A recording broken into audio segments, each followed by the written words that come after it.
Ang aklat ni Daniel, Kabanatang 1. Nang 3 taon ng paghahari ni Joasim na hari sa Huda, ay dumating sa Jerusalem si Nabucodonosor na hari sa Babylonia, at kinugkob niya yaon.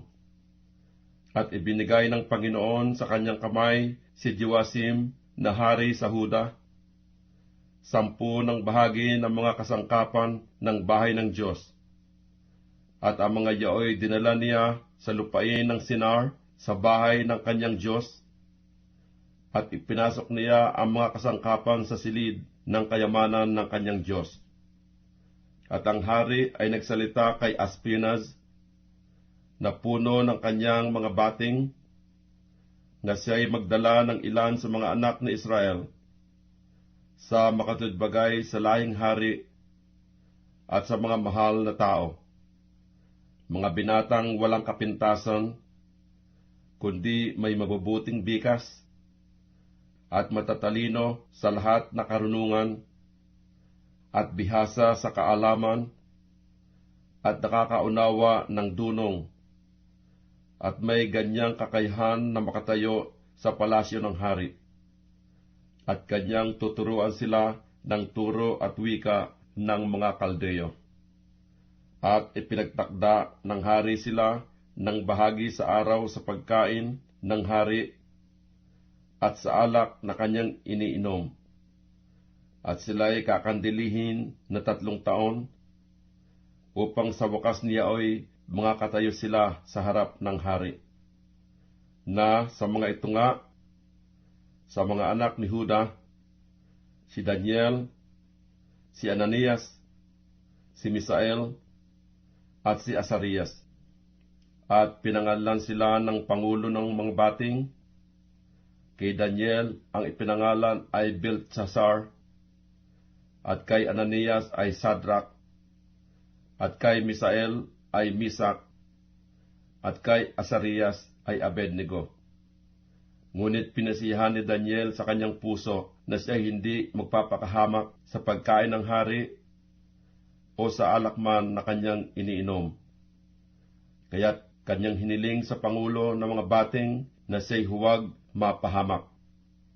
Si Daniel nga ay pinasumpong ng Diyos ng lingap at habag sa paningin ng pangulo ng mga bating. At sinabi ng pangulo ng mga bating kay Daniel, "Ako'y natatakot sa aking Panginoong Hari, na nagtakda ng inyong pagkain at ng inyong inumin, sapagkat bakit niya makikita ng inyong mga mukha ay maputla kaysa mga binata ng inyong mga kasinggulang? Isa sa panganib ninyo ang aking ulo sa hari." Na magkagayo sinabi ni Daniel sa katiwala, na inihalal ng pangulo ng mga bating kay Daniel, kay Ananias, kay Misael, at kay Asarias, "Ipinamani ko sa inyo na subukin mo ang iyong mga lingkod na 10 araw, at bigyan kami ng mga gulay na makain at tubig na mainom. Kung magkagayoy masdan mo ang aming mga mukha sa harap mo, at ang mukha ng mga binata na nagsisikain ng pagkain ng hari, at ayon sa iyong makikita ay gawin mo sa iyong mga lingkod." Sa gayoy dininig niya sila sa bagay na ito at sinubok niya sila na 10 araw. At sa katapusan ng 10 araw ay napakitang lalong maganda ang kanilang mga mukha, at sila'y lalong mataba sa laman kaysa lahat na binata na nagsisikain ng pagkain ng hari. Sa gayoy inalis ng katiwala ang kanilang pagkain at ang alak na kanilang inumin, at binigyan sila ng mga gulay. Tungkol nga sa 4 na binatang ito, pinagkalooban sila ng Diyos ng kaalaman at katalinuhan sa lahat ng turo at karunungan, at si Daniel ay may pagkaunawa sa lahat ng pangitain at mga panaginip. At sa katapusan ng mga araw na itinakda ng hari sa paghaharap sa kanila, ipinasok nga sila ng pangulo ng mga bating sa harap ni Nabucodonosor.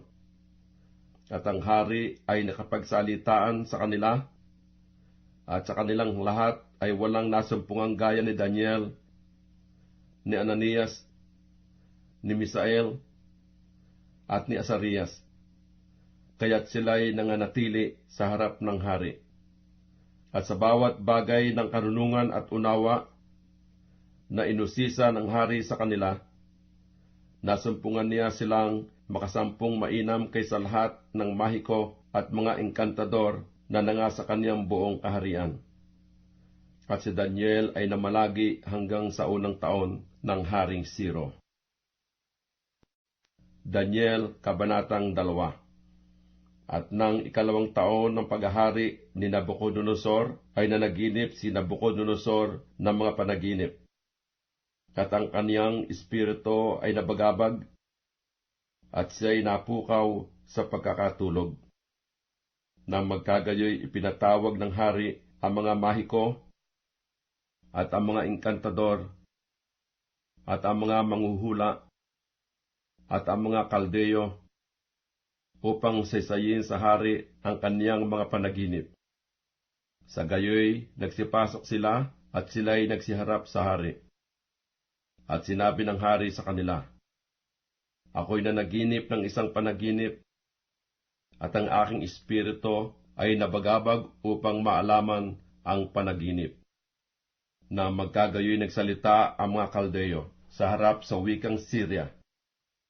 O hari, mabuhay ka magpakilanman.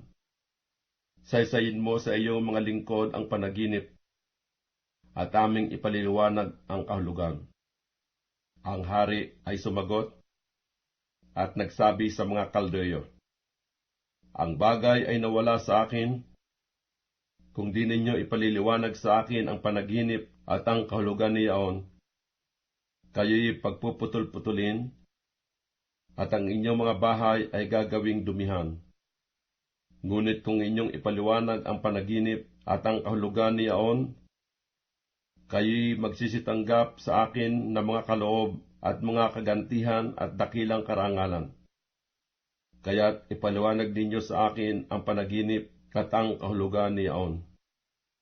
Sila'y nagsisagot na ikalawa at nagsabi, Saysayin ng hari sa kanya mga lingkod ang panaginip, at aming ipaliliwanag ang kahulugan. Ang hari ay sumagot at nagsabi, Tunay na talastas ko na ibig ninyong magdahilan, sapagkat inyong nalalaman na nawala sa akin ang bagay. Ngunit kung di ninyo ipaliwanag sa akin ang panaginip, iisang kautusan lamang mayroon sa inyo, sapagkat kayo'y nangaghanda ng pagbubulaan at mga hamak na salita sa harap ko, hanggang sa mga panahon ay magbago. Kaya't saysayin ninyo sa akin ang panaginip at malalaman ko na inyong maipaliliwanag sa akin ang kahulugan niyaon. Ang mga kaldeyo ay nagsisagot sa harap ng hari at nagsabi, Walang tao sa ibabaw ng lupa na makapagpapaninaw ng bagay ng hari. Palibhas ay walang hari, Panginoon o pinuno man, na nagtanong ng ganyang bagay sa kanino mang mahiko, engkantador o kaldeyo.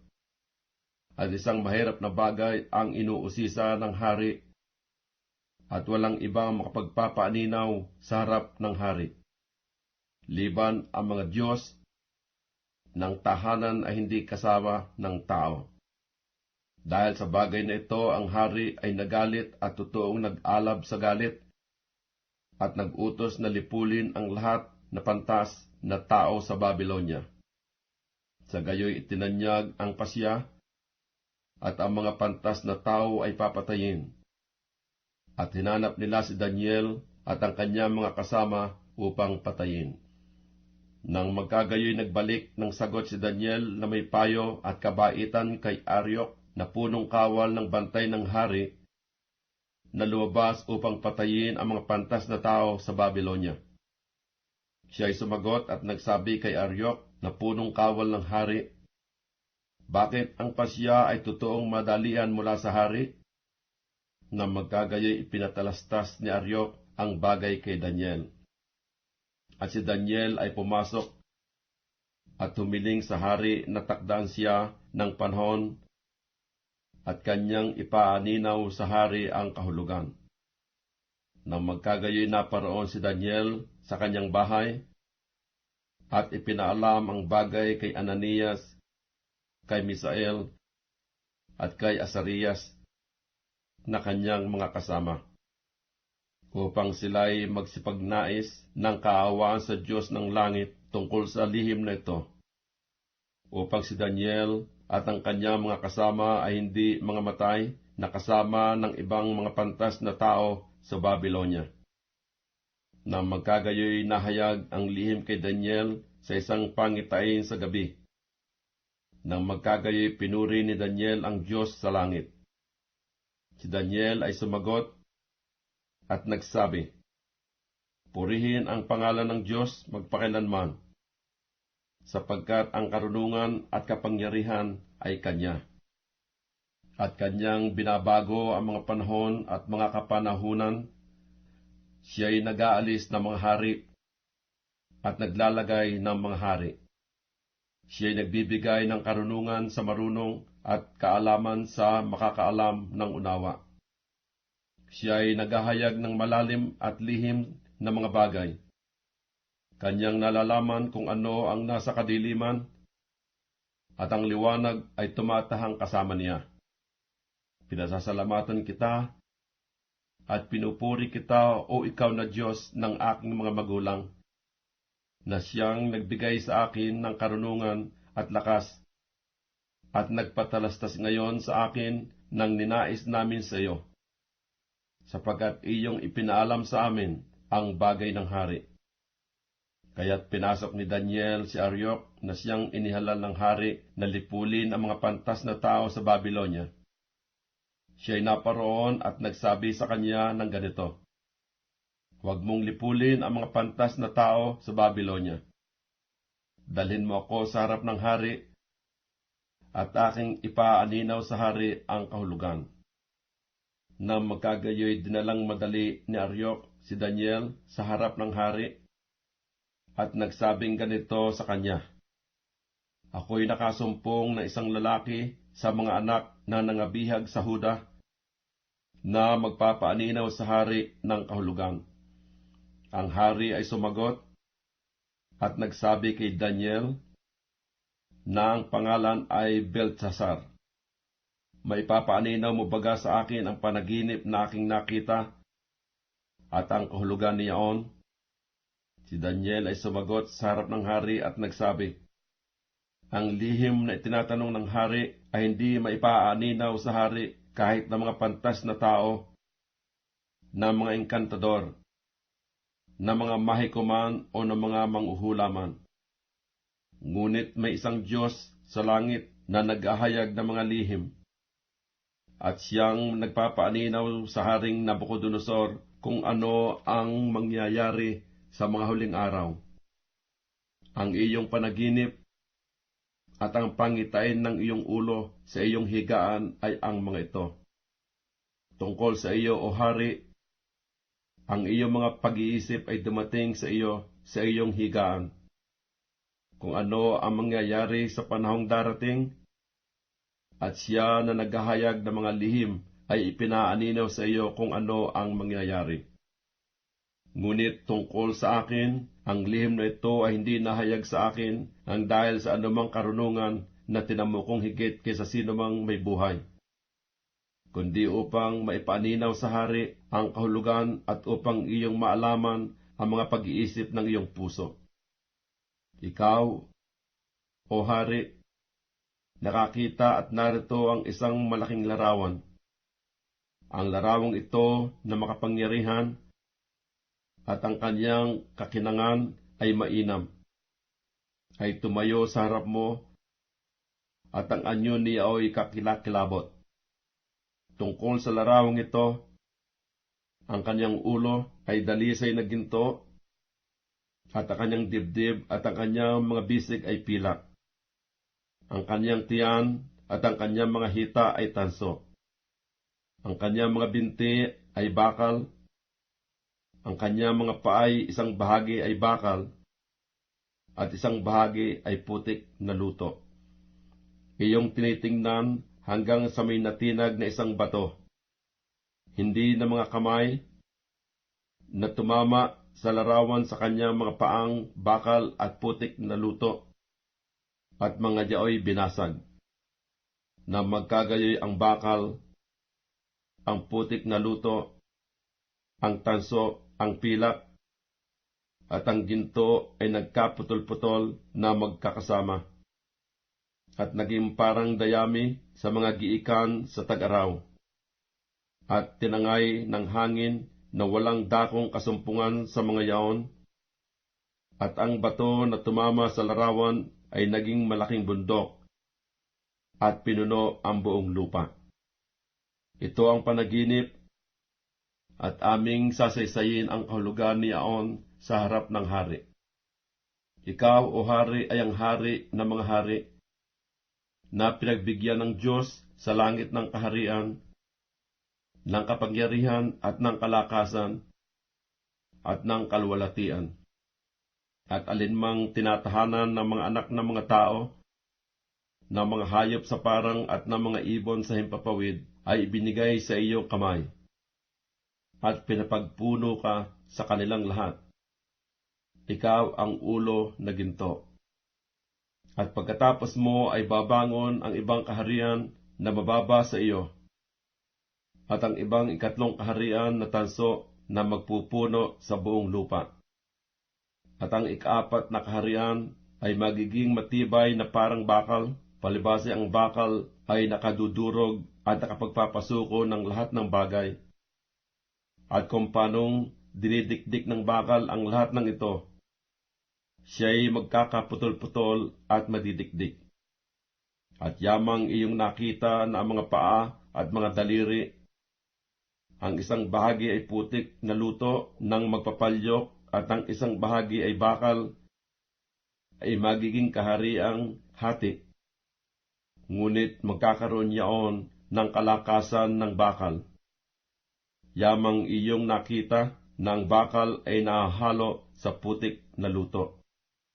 At kung paanong ang mga daliri ng paa ay bakal, ang isang bahagi at ang isang bahagi ay putik, magkakagayon ang kaharian ng isang bahagi ay matibay, at isang bahagi ay marupok.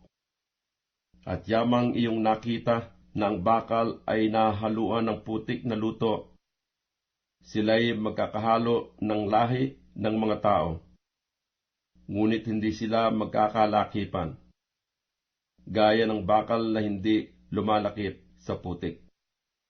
At sa mga kaarawan ng mga haring iyon ay maglalagay ang Diyos sa langit ng isang kaharian na hindi magigiba kailanman, o ang kapangyarihan man niya ay iiwan sa ibang bayan, kundi pagpuputol-putulin at lilipulin niya ang lahat na kahariang ito, at siya ay lalagi magpakailanman. Yamang iyong nakita na ang isang bato ay natibag sa bundok, hindi na mga kamay, at pumutol na mga bakal ng tanso, ng putik, ng pilak at ng ginto. Ipinaalam ng dakilang Diyos sa hari kung ano ang mangyayari sa haharapin. At ang panaginip ay tunay, at ang pagkakapaaninaw niya ay tapat. Na magkagayoy ang haring Nabucodonosor ay nagpatira pa at sumamba kay Daniel, at nag-utos na sila'y maghandog ng alay ng may masarap na amoy sa kanya. Ang hari ay sumagot kay Daniel at nagsabi, "Sa katotohanan, ang inyong Diyos ay Diyos ng mga Diyos at Panginoon ng mga hari at tagapagpahayag ng mga lihim. Yamang ikaw ay nakapaghayag ng lihim na ito." Nang magkagayoy, pinadakila ng hari si Daniel at binigyan siya ng maraming dakilang kaloob, at pinagpuno siya sa buong lalawigan ng Babylonia, at pinapaging pangulo ng mga tagapamahala sa lahat na pantas sa Babylonia. At si Daniel ay humiling sa hari, at kanyang inihalal si Sadrak, si Misak, at si Abednego sa mga gawain sa lalawigan ng Babylonia. Ngunit si Daniel ay nasa pintuang daan ng hari. Daniel, Kabanatang 3. Si Nabucodonosor na hari ay gumawa ng isang larawang ginto na ang taas ay 60 siko, at ang luwang niya ay 6 na siko. Kanyang itinayo sa kapatagan ng Dura, sa lalawigan ng Babylonia. Na magkagayoy nagsugos si Nabucodonosor na hari upang pisanin ang mga satrapa, ang mga kinatawan at ang mga gobernador, ang mga hukom, ang mga tagapag-ingat yaman, ang mga kasangguni, ang mga pinuno at ang lahat na pinuno sa mga lalawigan upang magsiparoon sa pagtatalaga ng larawan na itinayo ni Nabucodonosor na hari. Na magkagayoy ang mga satrapa, ang mga kinatawan at ang mga gobernador, ang mga hukom, ang mga taga-ingat yaman, ang mga kasangguni, ang mga pinuno at lahat ng pinuno sa mga lalawigan ay nagpisan sa pagtatalaga ng larawan na itinayo ni Nabucodonosor na hari. At sila ay nagsitayo sa harap ng larawan na itinayo ni Nabucodonosor. Nang magkagayoy, ang tagapagtanyag ay sumigaw ng malakas, "Sa inyo'y iniuutos, o mga bayan, mga bansa at mga wika, na sa anumang oras na inyong marinig ang tunog ng korneta, ng plota, ng alpa, ng sambuko, ng salteryo, ng gaita, at ng lahat na sari-saring panugtog, kayo'y magpatirapa at magsisamba sa larawang ginto na itinayo ni Nabucodonosor na hari. At sino man na hindi magpatirapa at sumamba sa oras na yaon, ay iahagis sa gitna ng mabangis na hurnong nagniningas. Kaya't sa oras na yaon, pagkarinig ng buong bayan ng tunog ng korneta, ng plota, ng alpa, ng sambuko, ng salteryo, at ng lahat na sari-saring panugtog, lahat na bayan, mga bansa at mga wika, ay nangagpatirapa at nagsisamba sa larawang ginto na itinayo ni Nabucodonosor na hari. Dahil dito sa oras na iyon ay nagsilapit ang ilang taga-Kaldeya at nagsumbong laban sa mga Hudyo. Sila ay nagsisagot at nangagsabi kay Nabucodonosor na hari, "O hari, mabuhay ka magpakilanman. Ikaw, o hari, nagpasya na bawat tao na makarinig ng tunog ng korneta, ng plota, ng alpa, ng sambuko, ng salteryo, ng gaita, at ng lahat na sari-saring panugtog, ay magpapatirapa at sasamba sa larawang ginto. At sino mang hindi magpatirapa at sumamba, iahagi sa gitna ng mabangis na hurnong nagniningas. May ilang Hudyo na iyong inihalal sa mga gaway sa lalawigan ng Babylonia na si Sadrak, si Misak, at si Abednego. Ang mga lalaking ito, o hari, ay hindi ka pinakundanganan. Sila'y hindi nangaglilingkod sa iyong mga Diyos, ni nagsisamba man sa larawang ginto na iyong itinayo. Nang magkagayoy sa puot at pusok ni Nabucodonosor, ay nag-utos na dalhin si Sadrak, si Misak, at si Abednego. Kanila ngang dinala ang mga lalaking ito sa harap ng hari.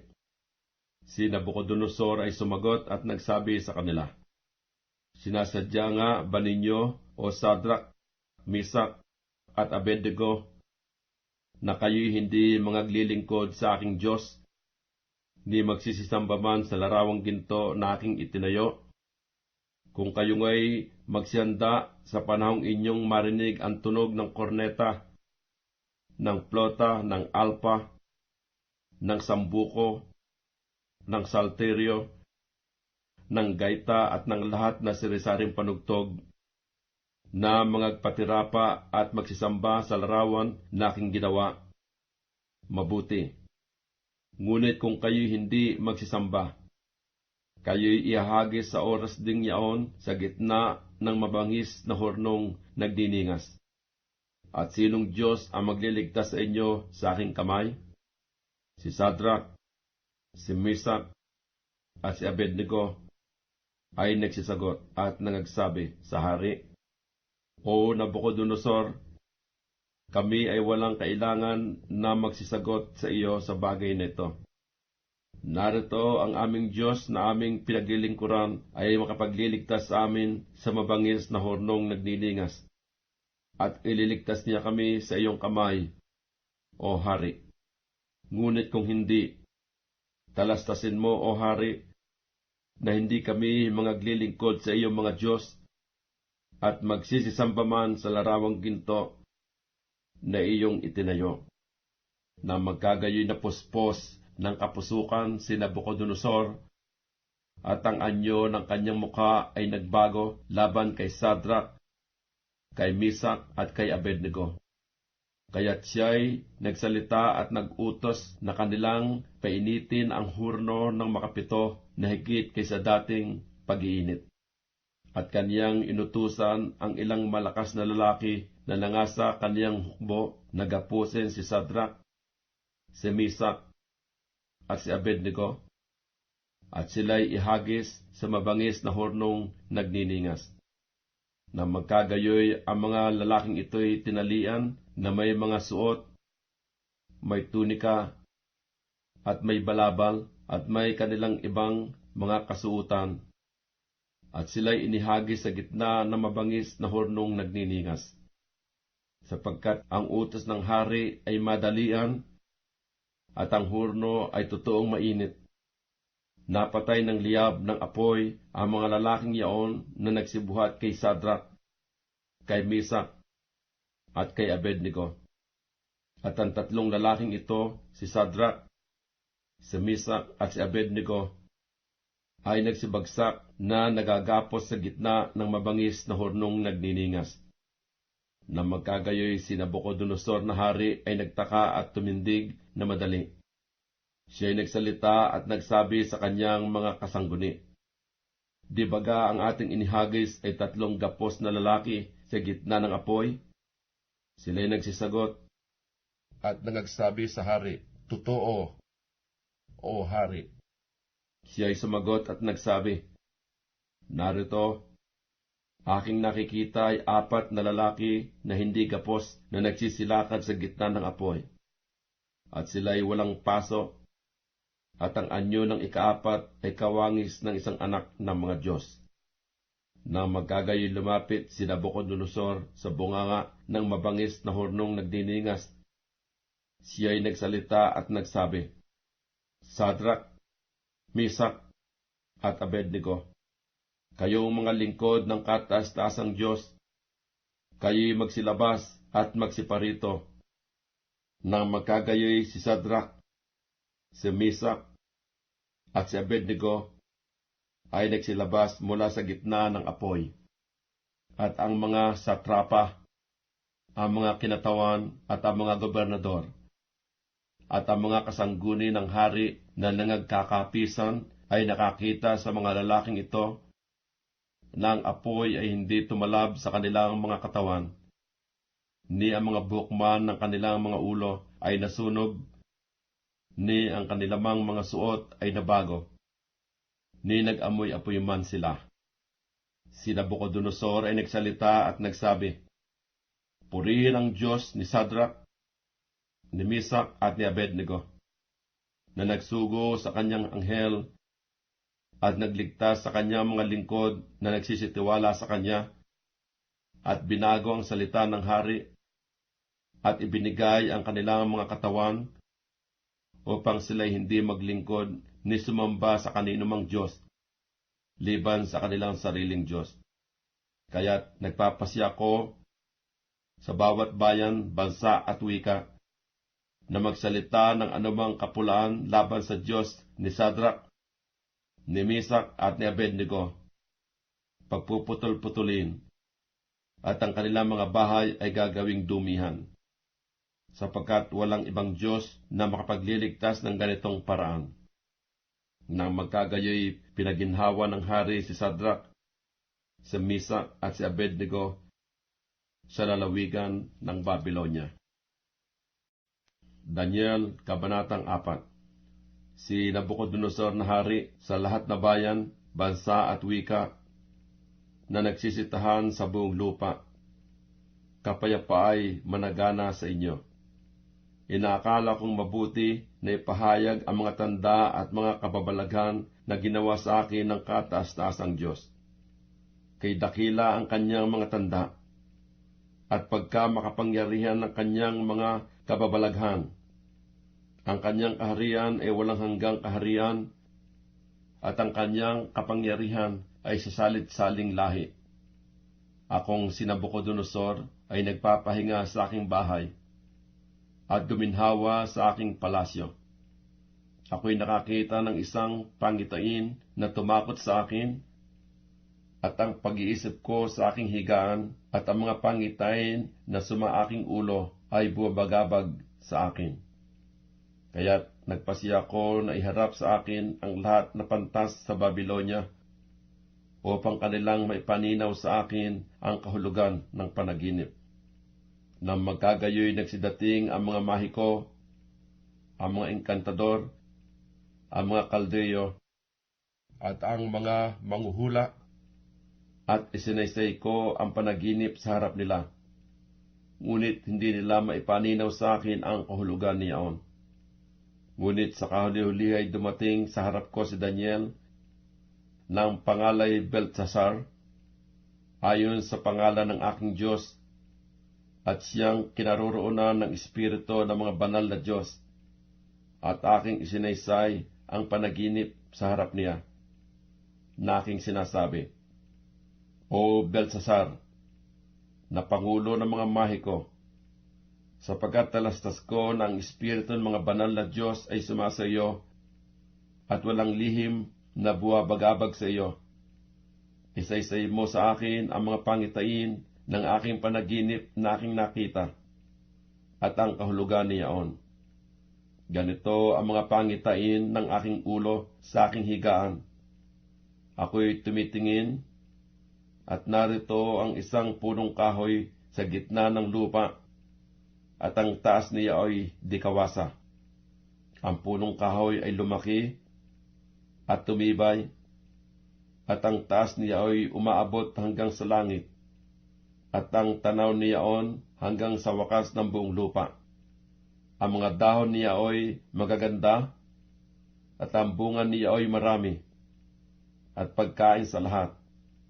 Ang mga hayop sa parang ay may lihim sa ilalim niyaon, at ang mga ibon sa himpapawid ay nagsisitahan sa mga sanga niyaon, at ang lahat na laman ay nangabubusog doon.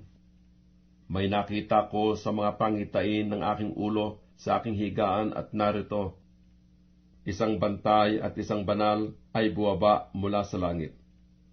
Siya ay sumigaw ng malakas at nagsabi ng ganito, Ibuwal ang kahoy at putulin ang mga sanga niyan.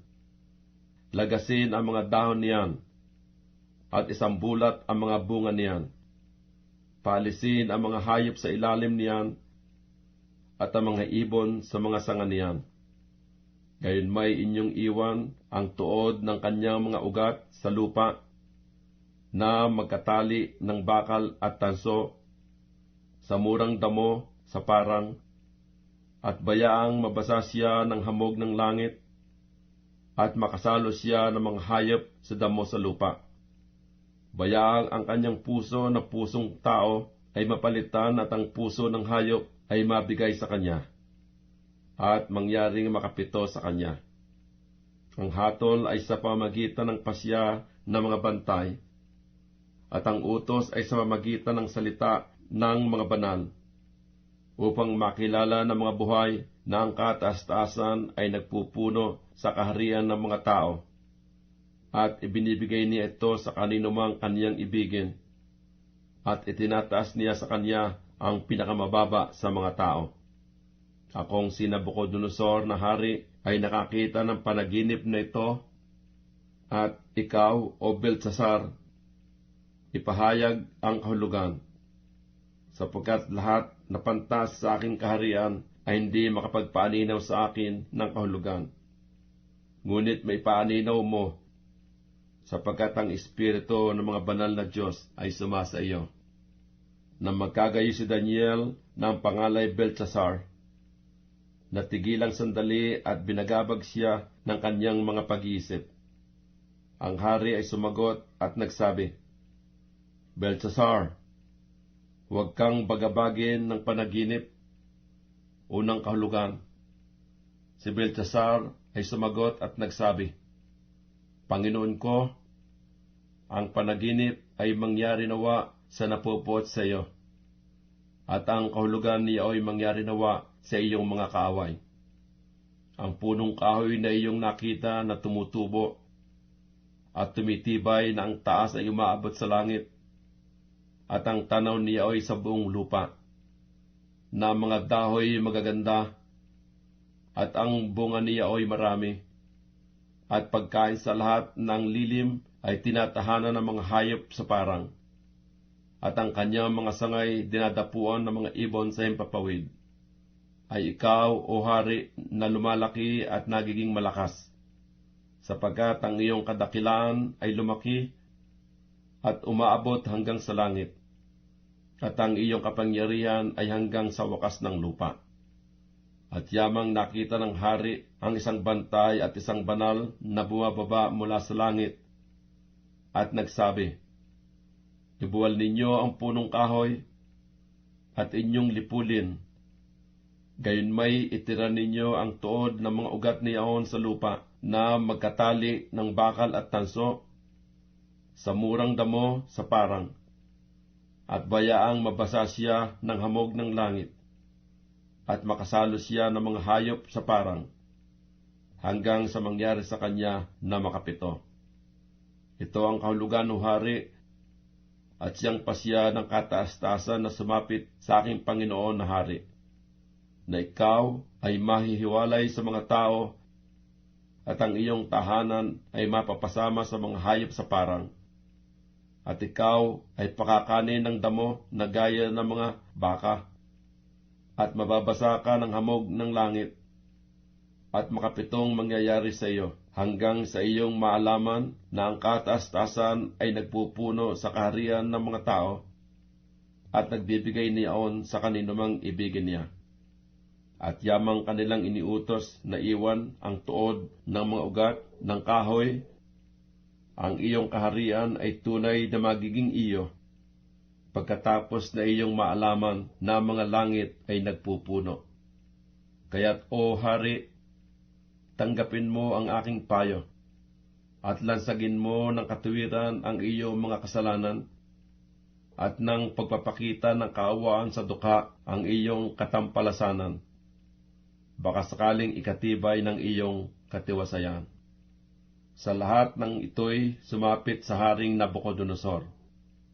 Sa katapusan na 12 buwan ay lumalakad siya sa palasyo ng hari sa Babylonia. Ang hari nagsalita at nagsabi, Hindi baga ito ang dakilang Babylonia na aking itinayo na pinakatahan ng hari? Sa pamagitang lakas ng aking kapangyarihan at sa ikaluluwalhati ng aking kamahalan, samantalang ang salita ay nasa bibig pa ng hari, ay may isang tinig na nanggaling sa langit na nagsasabi, O Haring Nabucodonosor, siya iyo'y sinalita, ang kaharian ay mahihiwalay sa iyo, at ikaw ay palalayasin sa mga tao, at ang iyong tahanan ay mapapasama sa mga hayop sa parang. Ikaw ay pakakanin ng damo na gaya ng mga baka, at makapitong mangyayari sa iyo, hanggang sa iyong maalaman na ang kataas-taasan ay nagpupuno sa kaharian ng mga tao, at ibinibigay sa kaninumang kaniyang ibigin. Nang oras ding yaon ay natupad ang bagay kay Nabucodonosor, at siya'y pinalaya sa mga tao, at kumain ng damo na gaya ng mga baka. At ang kanyang katawan ay nabasa ng hamog ng langit, hanggang sa ang kanyang buhok ay lumagong parang balahibo ng mga agila, at ang kanyang mga kuko ay parang mga kuko ng mga ibon. At sa katapusan ng mga kaarawan, akong si Nabucodonosor ay nagtaas ng aking mga mata sa langit, at ang aking unawa ay nanumbalik sa akin, at aking pinuri ang kataas-tasan, at aking pinuri at pinarangalan ko siya na nabubuhay magpakailanman, sapagkat ang kanyang kapangyarihan ay walang hanggang kapangyarihan, at ang kanyang kaharian ay sa salit-saling lahi. At ang lahat na mananahan sa lupa ay nabilang sa wala, at kaniyang ginagawa ang ayon sa kanyang kalooban sa hukbo ng langit at sa mga mananahan sa lupa, at walang makakahadlang sa kanyang kamay o makapagsasabi sa kanya, "Anong ginagawa mo?" Sa oras ding yaon ay nanumbalik sa akin ang aking unawa, at sa ikaluluwalhati ng aking kaharian ay nanumbalik sa akin ang aking kamahalan at kakinangan. At hinanap ko ng aking mga kasangguni at mga mahal na tao, at ako'y natatag sa aking kaharian, at marilag na kadakilaan ay nadagdag sa akin. Ngayoy akong si Nabucodonosor ay pupuri at nagbubunyi at nagpaparangal sa hari ng langit, sapagkat ang lahat niyang gawa ay katotohanan, at ang kanya mga daan ay kahatulan, at siyaong nagsisilakad sa kapalaluan ay kanyang mapabababa. Daniel, Kabanatang 5. Si Belsasar na hari ay gumawa ng malaking piging sa 1,000 na kanyang mga mahal na tao, at uminom ng alak sa harap ng 1,000. Samantalang nilalasap ni Belsasar ang alak, ay nag-utos na dalhin doon ang mga ginto at pilak na sisidlan na kinuha ni Nabucodonosor na kanyang ama sa templo na nasa Jerusalem, upang mainuman ng hari ng kanyang mga mahal na tao, ng kanyang mga asawa, at ng kanyang mga babae.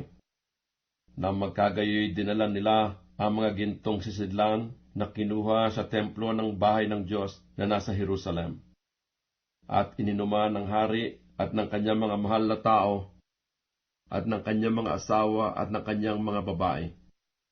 Sila'y nangag-inuman ng alak, at nagsipuri sa mga Diyos na ginto, at pilak, tanso, bakal, kahoy, at bato. Nang oras ding yaon ay may lumabas na mga daliri ng kamay ng isang tao at sumulat sa tapat ng kandelero sa panig na may palitada ng palasyo. At nakita ng hari ang bahagi ng kamay na sumulat. Nang magkagayoy nagbago ang pagmumukha ng hari at binagabag siya ng kanyang mga pag-iisip. At ang pagkakasugpong ng kanyang mga balakang ay nakalag, at ang kanyang mga tuhod ay nagkaumpugan. Ang hari ay sumigaw ng malakas, napapasukin ng mga engkantador, mga kaldeyo at mga manghuhula. Ang hari ay nagsalita at nagsabi sa mga panta sa Babylonia, "Sino mang makakabasa ng sulat nito at makapagpapaaninaw sa akin ng kahulugan niyan, magdadamit ng kulay morado, at magkakaroon ng kwintas na ginto sa palibot ng kanyang leeg, at magiging 3 puno sa kaharian." Nang magkagayoy nagsipasok ang lahat na pantas ng hari, ngunit hindi nila mabasa ang sulat, o naipaaninaw man sa hari ang kahulugan niyaon. Nang magkagayoy nabagabag na mainam ang haring Belsasar, at ang kanyang pagmumukha ay nabago, at ang kanyang mga mahal na tao ay nangatitigilan. Ang reyna, dahil sa mga salita ng hari at ng kanyang mga mahal na tao, ay pumasok sa bahay na pinagpipigingan. Ang reyna ay nagsalita at nagsabi, "O hari, mabuhay ka magpakailanman. Huwag kang bagabagi ng iyong mga pag-iisip, umabago man ang iyong pagmumukha. May isang lalaki sa iyong kaharian na kinaroroonan ng Espiritu ng mga banal na Diyos, at sa mga kaarawan ng iyong Ama ay nasumpungan sa kanya ang liwanag at unawa at karunungan na gaya ng karunungan ng mga Diyos. At ang Haring Nabucodonosor na iyong ama, ang hari, sinasabi ko, ang iyong ama ay ginawa niyang siyang Panginoon ng mga mago, ng mga enkantador, ng mga kaldeyo, at ng mga manghuhula. Palibasa isang marilag na espiritu at kaalaman, at unawa, pagpapaaninaw ng mga panaginip, at pagpapakilala ng mga malabong salita, at pagpapaliwanag ng pag-aalinlangan ay nangasumpungan sa Daniel na iyan, na pinangalan ng hari na Beltsasar. Tawagin nga si Daniel at kanyang ipaaninaw ang kahulugan. Si Daniel ay ipinatawag. Nang magkagayoy dinala si Daniel sa harap ng hari, ang hari ay nagsalita at nagsabi kay Daniel, "Ikaw bagay si Daniel na sa mga anak ng pagkabiyag sa Huda na kinuha sa Huda ng haring aking ama? Nabalitaan kita na ang Espiritu ng mga Diyos ay sumasa iyo, at ang liwanag at unawa at marilag na karunungan ay masusumpungan sa iyo. Ang mga pantas nga, ang mga enkantador, dinala sa harap ko, upang kanilang basahin ang sulat na ito, at ipaaninaw sa akin ang kahulugan. Ngunit hindi nila na ipaaninaw ang kahulugan ng bagay. Ngunit nabalitaan kita na ikaw ay makapagpapaaninaw ng mga kahulugan at makapagpapaliwanag ng alinlangan. Kung iyo ngang mabasa ang sulat at maipaaninaw sa akin ang kahulugan, mananamit ka ng kulay morado at magkakaroon ng kwintas na ginto sa palibot ng iyong leeg, at ikaw ay magiging ikatlong puno sa kaharian." Nang magkagayoy sumagot at nagsabi si Daniel sa harap ng hari, "Iyo na ang iyong mga kaloob at ibigay mo ang iyong mga ganting pala sa iba. Gayunmay aking babasahin sa hari ang sulat at paaninaw ko sa kanya ang kahulugan. O ikaw na hari, ang kataas-taasang Diyos, nagbigay kay Nabucodonosor na iyong ama ng kaharian at kadakilaan at kalwalatian at kamahalan. At dahil sa kadakilaan na binigay niya sa kanya, nanginig at natakot sa harap niya lahat ng mga bayan, bansa at wika. Ang kaniyang ibiging patayin ay kanyang pinapatay, at ang kanyang ibiging buhayin ay kanyang binubuhay, at ang ibiging itaas ay kanyang itinataas, at ang ibiging ibaba ay kanyang ibinababa. Ngunit nang ang kanyang puso ay magpakataas, at ang kanyang espiritu ay magmatigas na siya'y gumawang may kapalaluan, siya'y ibinaba sa kanyang luklukang pagkahari, at inalis nila ang kaniyang kalwalatian. At siya'y pinalayas sa mga anak ng mga tao, at ang kanyang puso ay naging gaya ng sa mga hayop, at ang kanyang tahanan ay napasama sa may ilap ng mga asno. Siya'y pinakain ng damo na gaya ng mga baka, at ang kanyang katawan ay nabasa ng hamog ng langit, hanggang sa kanyang naalaman na ang kataas-taasang Diyos ay nagpupuno sa kaharian ng mga tao, at iniluluklok niya roon ang anumang kaniyang ibigin. At ikaw na kanyang anak, o Belsasar, hindi mo pinagpapakumbaba ang iyong puso, bagaman iyong nalalaman ang lahat nito, kundi ikaw ay nagpakataas laban sa Panginoon ng langit, at kanilang dinala ang mga kasangkapan ng kanyang bahay sa harap mo.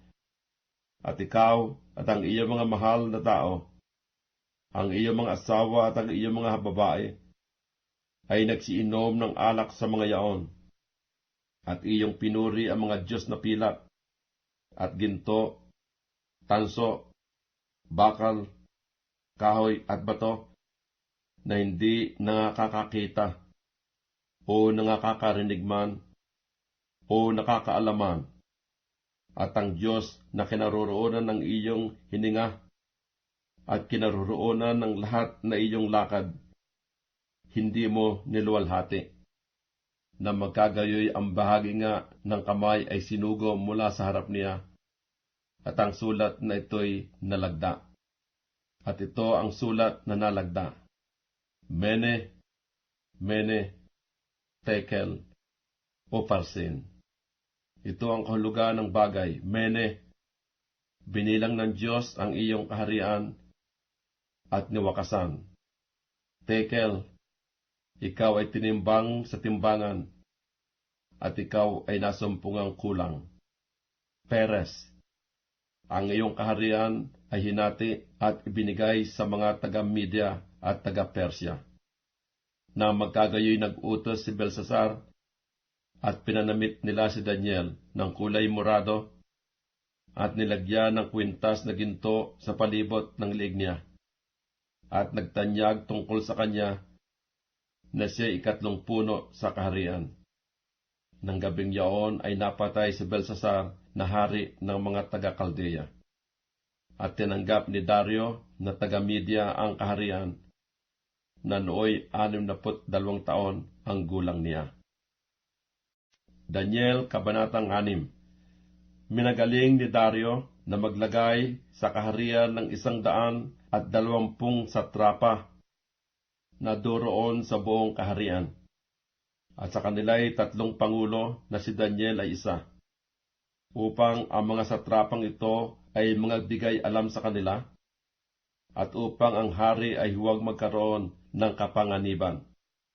Nang magkagayoy, ang Daniel na ito ay natangi sa mga pangulo at sa mga satrapa, sapagkat isang marilag na espiritu ay nasa kanya, at inisip ng hari na ilagay siya sa buong kaharian.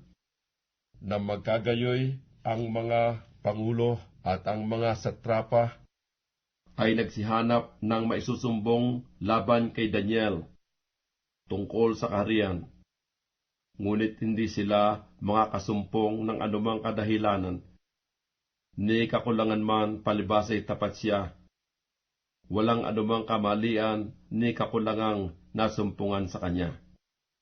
Nang magkagayoy sinabi ng mga lalaking ito, hindi tayo makakasumpong ng anumang maisusumbong laban sa Daniel na ito, liban sa tayo'y makakasumpong laban sa kanya ng tungkol sa kautusan ng kanyang Diyos. Nang magkagayoy, ang mga pangulo at mga satrapang ito ay nagpisan sa hari, at nagsabi ng ganito sa kanya: Haring Dario, mabuhay ka magpakailanman. Ang lahat ng pangulo ng kaharian, ang mga kinatawan at mga satrapa, ang mga kasangguni at ang mga gobernador, ay nangagsanggunian upang magtatag ng isang palatuntunang hari sa kaharian, at upang maglagda ng isang pasyang mahigpit na sinumang humingi ng isang kahilingan sa kaninumang Diyos o tao sa loob ng 30 araw, liban sa iyo, o hari, iahagis sa yungib ng mga leon. Ngayon, o hari, papagtibayin mo ang pasya at lagdan mo ng iyong pangalan ang kasulatan upang huwag mabago ayon sa kautusan ng mga taga-Media at mga taga-Persya na hindi nababago. Kaya't ang kasulatan at ang pasya ay nilagdaan ng pangalan ng Haring Dario. At nang maalaman ni Daniel na ang kasulatan ay nilagdaan ng pangalan, siya pumasok sa kanyang bahay. Ang kaniyang mga dungawan ay bukas sa dakong Jerusalem, at siya'y lumuhod ng kanyang mga tuhod na makaitlo 1 araw, at dumalangin at nagpasalamat sa harap ng kanyang Diyos, gaya ng kanyang dating ginagawa. Nang magkagayoy nagpisan ang mga lalaking ito at nasumpungan si Daniel na sumasamo at dumadaing sa harap ng kanyang Diyos. Nang magkagayoy lumapit sila at nagsalita sa harap ng hari ng tungkol sa pasya ng hari. Hindi kabaga naglagda ng pasya na bawat tao na humingi sa kanino mang Diyos o tao sa loob ng 30 araw liban sa iyo, o hari, iahagis sa yungib ng mga leon?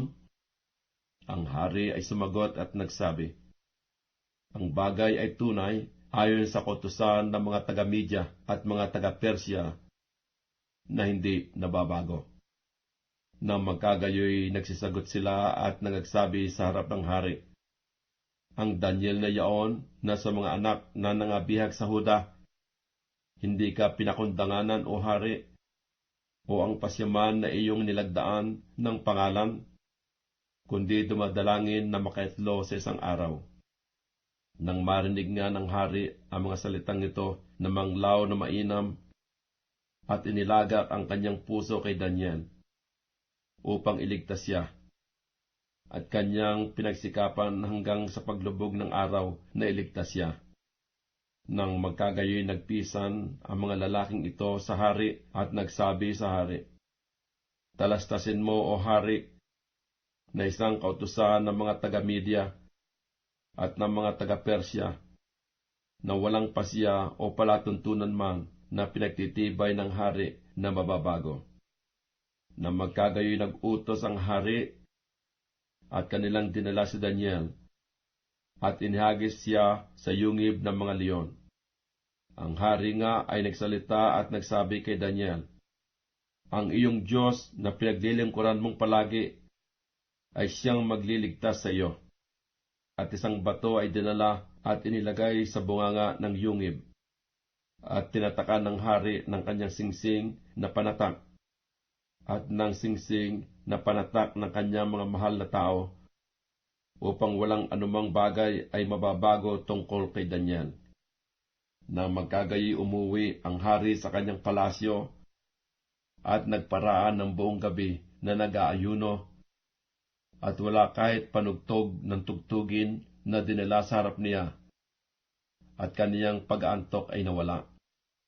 Nang magkagayoy, bumangong maagang-maaga ang hari, at naparoon na madali sa yungib ng mga leon. At nang siya lumapit sa yungib kay Daniel, siya'y sumigaw ng taghoy na tinig. Ang hari ay nagsalita at nagsabi kay Daniel, o Daniel, na lingkod ng buhay na Diyos, ang iyo bagang Diyos na iyong pinaglilingkurang palagi ay makapagliligtas sa iyo sa mga leon? Sinabi nga ni Daniel sa hari, o hari, mabuhay ka magpakailanman. Ang Diyos ko'y nagsugo ng kanyang anghel at itinikom ang mga bibig ng mga leon, at hindi nila ako sinaktan. Palibase sa harap niya ay nasumpungan akong walang sala, at gayon din sa harap mo, o hari, wala akong ginawang kasamaan. Nang magkagayoy, natuwang mainam ang hari, at ipinag-utos na kanilang isampa si Daniel mula sa yungib. Sa gayoy, isinampa si Daniel mula sa yungib, at walang anumang sugat na sumpungan sa kanya, sapagkat siya'y tumiwala sa kanyang Diyos. At ang hari ay nag-utos, at kanilang dinala ang mga lalaking yaon na nagsumbong laban kay Daniel, at sila'y inihagis nila sa yungib ng mga leon. Sila ang kanilang mga anak at ang kanilang mga asawa, at ang leon ay nanaig sa kanila. At pinagwaray-waray ang lahat ng kanilang buto, bago sila dumating sa kaloob-looban ng yungib. Nang magkagayoy, sumulat ang Haring Dario sa lahat ng mga bayan, bansa at wika na tumatahan sa buong lupa. Kapayapaay managana sa inyo. Ako'y nagpapasya na sa lahat ng sakop na aking kaharian ay magsipanginig at mga takot ang mga tao sa harap ng Diyos ni Daniel, sapagkat siya ang buhay na Diyos at namamalagi magpakailanman, at ang kanyang kaharian ay hindi magigiba, at ang kanyang kapangyarihan ay magiging hanggang sa wakas. Siya'y nagliligtas at nagpapalaya, at siya'y gumagawa ng mga tanda at mga kababalaghan sa langit at sa lupa, na siyang nagligtas kay Daniel mula sa kapangyarihan ng mga leon. Gayon guminhawa ang Daniel nito sa paghahari ni Dario at sa paghahari ni Ciro na taga-Persya. Daniel, Kabanatang 7. Nang unang taon ni Belshazzar na hari sa Babylonia, ay nagtaglay si Daniel ng isang panaginip at mga pangitain ng kanyang ulo sa kaniyang higaan.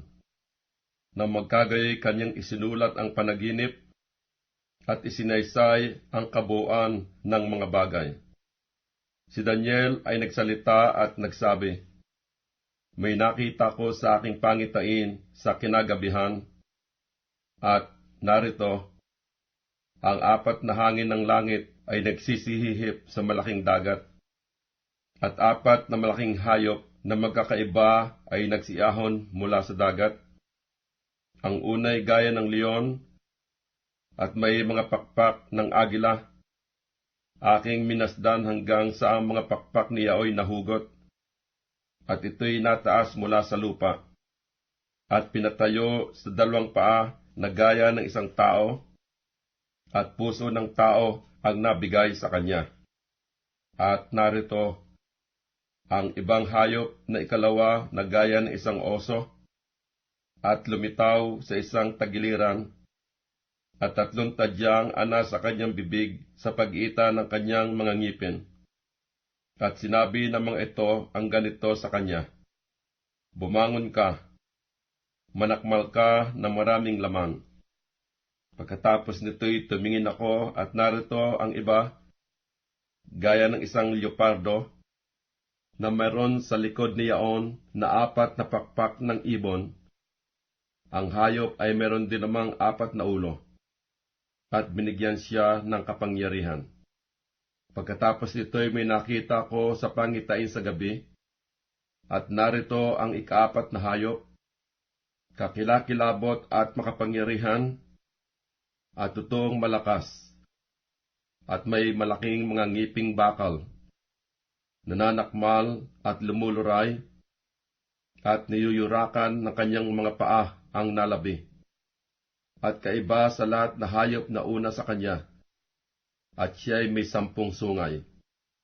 Aking pinagdili-dili ang mga sungay, at narito, sumibol sa gitna ng mga yaon ang ibang sungay.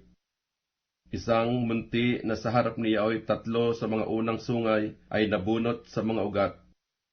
At narito, sa sungay na ito ay may mga mata na parang mga mata ng tao, at isang bibig na nagsasalita ng mga dakilang bagay.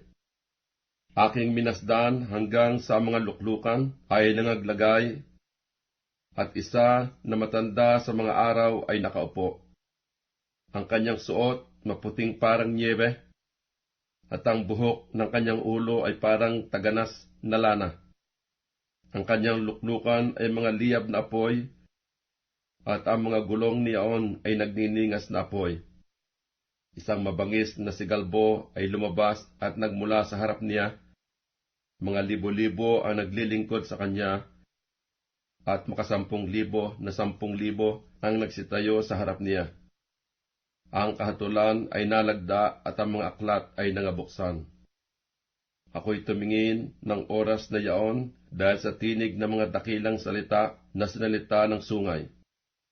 Ako'y tumingin hanggang sa ang hayop ay napatay, at ang kanyang katawan ay nagiba, at siya'y nabigay upang sunugin sa apoy. At tungkol sa nalabi sa mga hayop, ang kanilang kapangyarihan ay naalis, gayunmay ang kanilang mga buhay ay humaba sa isang kapanahunan at isang panahon. Ako'y nakakita sa pangitain sa gabi, at narito, lumabas na kasama ng mga alapap sa langit ang isang gaya ng anak ng tao, at siya'y naparoon sa matanda sa mga araw, at inilapit nila siya sa harap niya, at binigyan siya ng kapangyarihan at kalwalatian at isang kaharian upang lahat ng mga bayan, bansa at mga wika ay mga lingkod sa kanya. Ang kaniyang kapangyarihan ay walang hanggang kapangyarihan, na hindi lilipas at ang kanyang kaharian ay hindi magigiba. Tungkol sa aking si Daniel, ang aking kalooban ay namanglaw sa loob ng aking katawan at binagabag ako ng mga pangitain ng aking ulo.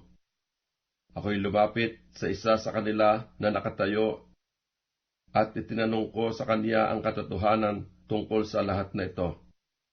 Sa gayoy kanyang isinaysay sa akin at ipinaaninaw niya sa akin ang kahulugan ng mga bagay.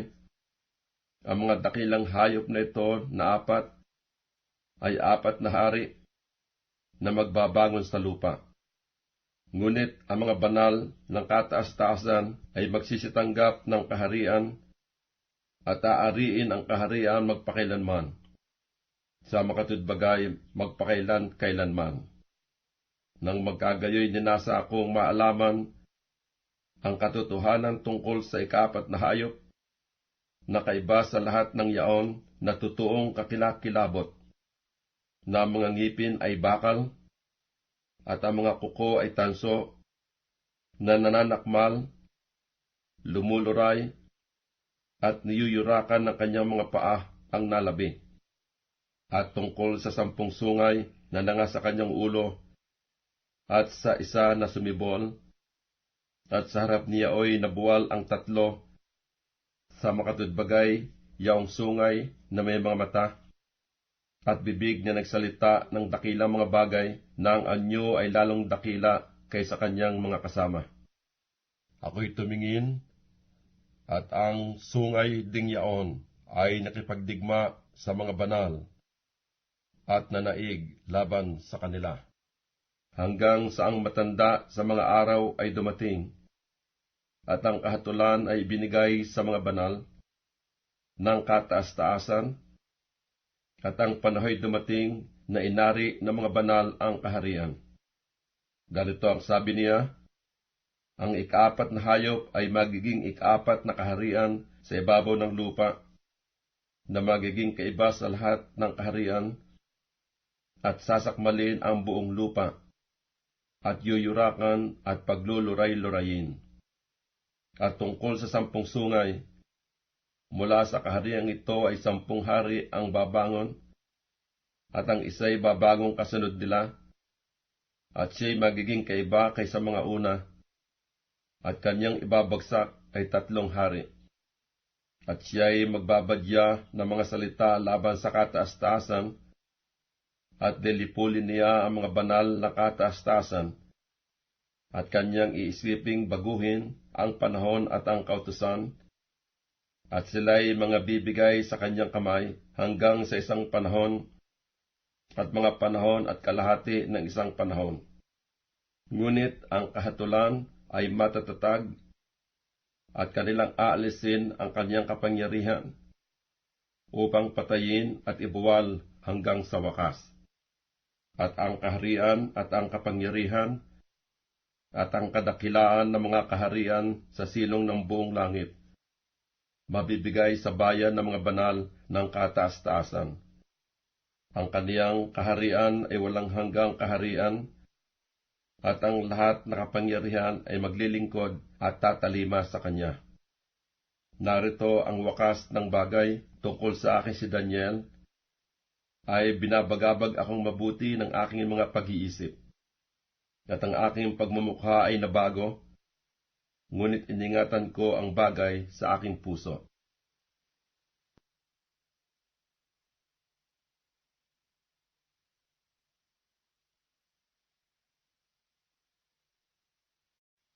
Daniel, Kabanatang 8. Nang 3 taon ng paghahari ng Haring Belsasar, ang isang pangitain ay napakita sa aking si Daniel, pagkatapos noong napakita sa akin ng una.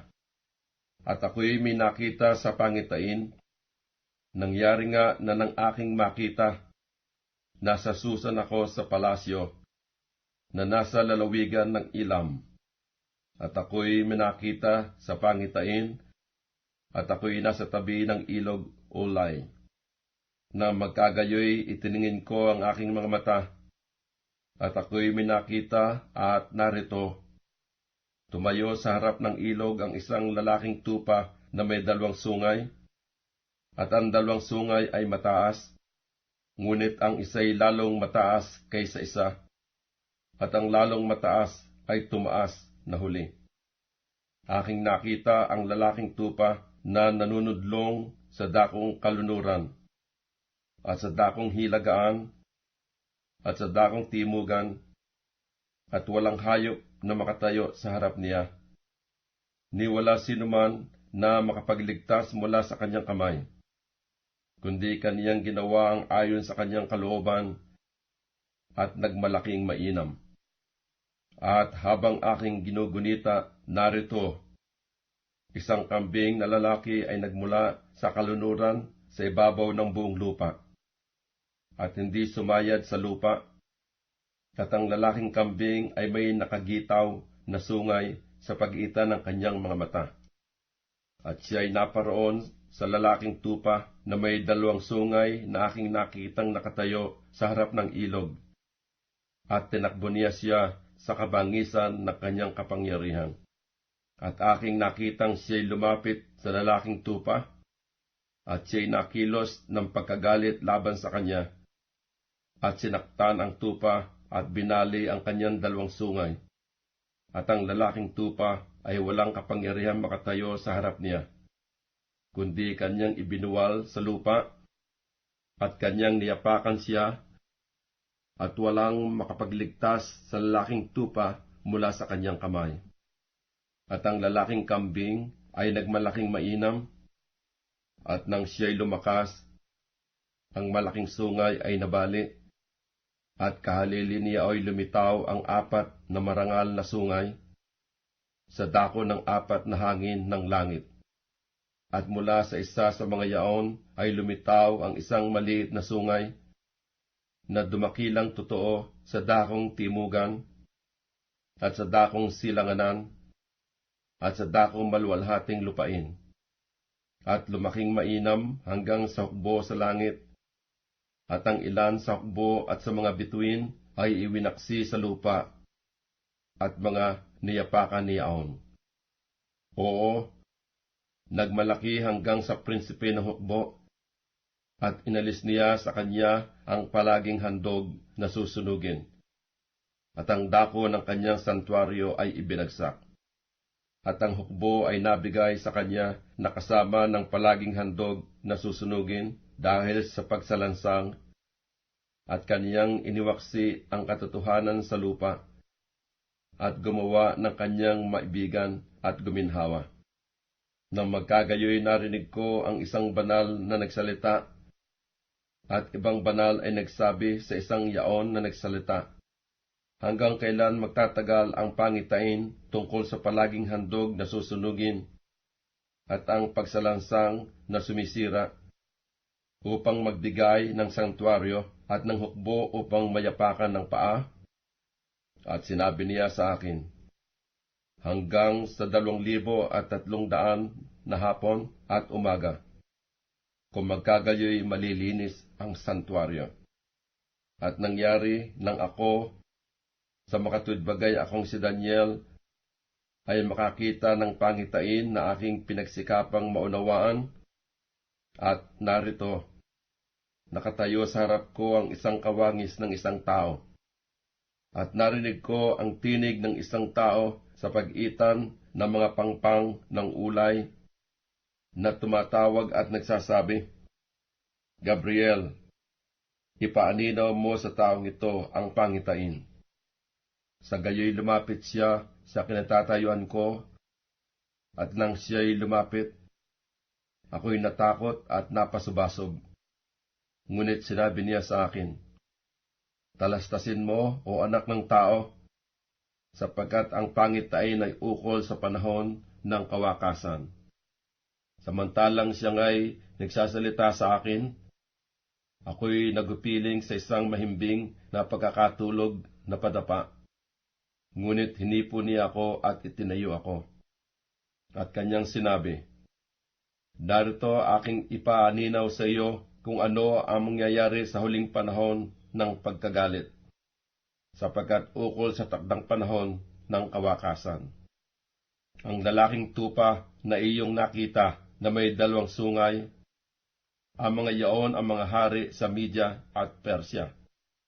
At ang may magaspang na balahibo na lalaking kambing ay siyang hari sa Grisya. At ang malaking sungay na nasa pagitan ng kanyang mga mata ay siyang unang hari.